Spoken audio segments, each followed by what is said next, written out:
when I got my green card here, they brought it to me in my office upstairs, and they gave me a Budweiser and an apple pie with a little American flag in it.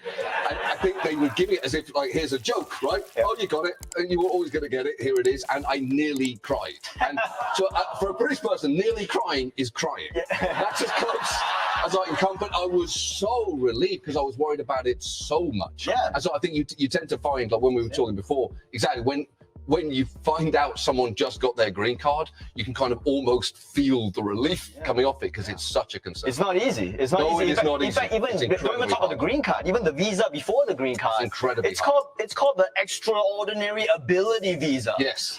You have to prove first of all that you have extraordinary ability, which I challenge anyone to do. Unless you're freaking an NBA player, 7 foot, and then second of all, it's like if you don't constantly prove that they can deport you. Yeah. Like if I have a bag segment on the Daily Show, That's right. Yeah.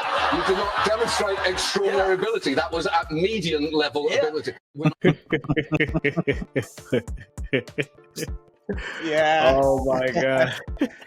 Yeah, this is a very interesting video. Like I never, to be honest, like I didn't think, especially Europeans, that they worry that much about green card because it's almost a given that they will always get it as long as you have a legitimate reason to move to the US compared to like that we are coming from coming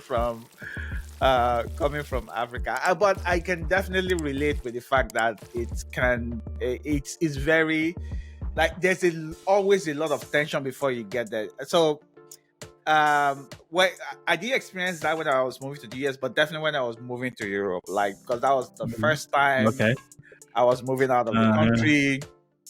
And I had a long journey with that. We've talked about my story, how I got here. We are gonna leave some links below so you guys go and watch that. But the summary is that when I moved to Estonia, I had to go back because like my residence was not ready. They call it residence card over there, what they call green card here. So it was already, I had to go back. Yeah. By the time I went back to Europe, I was moving to Latvia, and then there was an issue also with my job, and quickly I had to go back again. By the time I'm going back, I already applied to a job in Germany. So I went, stayed a while in Nigeria, and then got back. Then by the time I got to Germany had like the best process, like all the just the challenges that I had, like that gave me a lot of stress, even just on you. Some things that didn't make sense, that why I couldn't get my residence permit for the previous countries.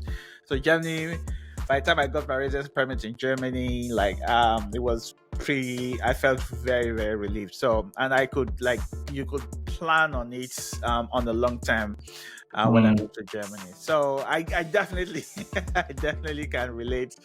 But I'm still very shocked that like someone like John Oliver, like a popular comedian. Exactly. For me, that's even the biggest shock to see that even for Europeans to, have that, pain of waiting for green card. The experience is very traumatizing, and just to see that everyone that, moves, to the US, experience that, that wait. I know for me, I didn't go through that process. Mine was pretty straightforward. I already got a resident permit upon entry into the US. So I just waited for 3 years. Very straightforward. One of the best, experiences.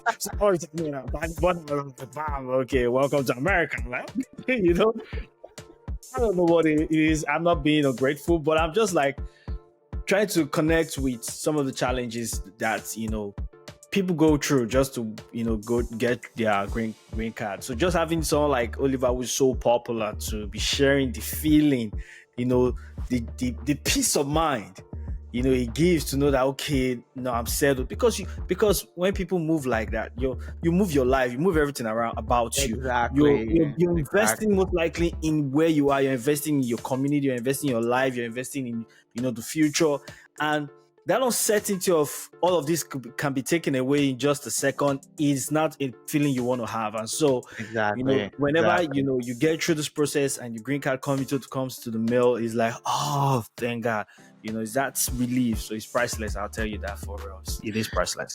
Yeah, it's definitely priceless. But I'm happy someone like him is sharing, and it's also sort of something that I would say that personally, like, you don't feel it any longer because I've lived outside the country for so long. I don't feel that any longer just because I've experienced it before. But it can be easy for me to forget, like, all the challenges I had to go through. To be able to get my all my documentations correct and be able to continue to live and not just think and worry about that. So, like, for I know that, like, there are people in the I mean, we did share about a video the other day about this couple who have been they were able to get their green card after like 10 years or so. Yeah, more than that. Yeah. We can put a link in the description. Link right here. Yeah. So no, they got their green card after 10 years, but they got their citizenship after 15 or 16 years. 15 years. After 15 years. After 15 years. That's a lot. So yeah. So it's crazy how people have to wait and just applying and trying to work with the system. I also met someone. Unfortunately, there are just some people that it doesn't work for. There was a lady that I met a while back in Europe. She lives in Europe now. She was in the US for, I think, maybe 16 years or so of her life. She studied in the US. She was working for so long. I'm not sure what the details of her story is. I'm not, I never really asked her the details, but what really surprised me was, like, she was here for about 16 years. She never had a green card. That meant that she was only working with H-1B visa all her time. Yeah. So an H-1B visa, from what I've learned now, is basically a lottery. So it's a lottery system. There's a lottery system. Yeah, there's a lottery system beyond that. Yeah. So there are definitely people like that they, once it doesn't work, they have to go back, or they look for something else that work for them. For her, the good thing for her is that she had like a really good relationship with her company, so she moved to Europe because, like, the company had a branch in Europe. So they moved out there. Oh, good for her. Exactly. Good for her. The basic transfer out there, and in Europe, as far as I know, the immigration is pretty, I would say, like, it's much more straightforward than the US. If you want to move as a professional, like, they it's pretty straightforward. Like, if you meet with the company, they interview you, you get the job. You are not applying. That's the difference with H-1B visa, and I would say with the green card, you can apply for green card directly here. The equivalent of a green card, which is the blue card over there, you can apply for it directly if you're working with the company. The fear of, I might not get like this visa next time because I'm leaving this company, or the company fires me, is no longer there.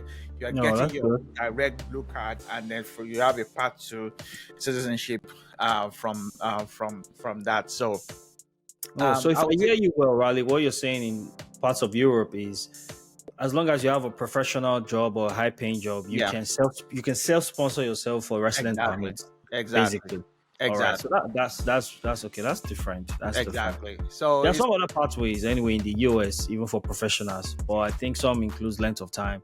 As we gather some of this information, we're going to share with you guys. Thank you. Yeah. So that's all I have today. Thanks for sharing the video with me, my brother. If you have any comments, leave below. If you have questions, we'll try to respond. It's been good talking to you, my brother. Have a good one, man. All right, thank you. Like and subscribe, and follow our channel. Yes, like and subscribe. All right then.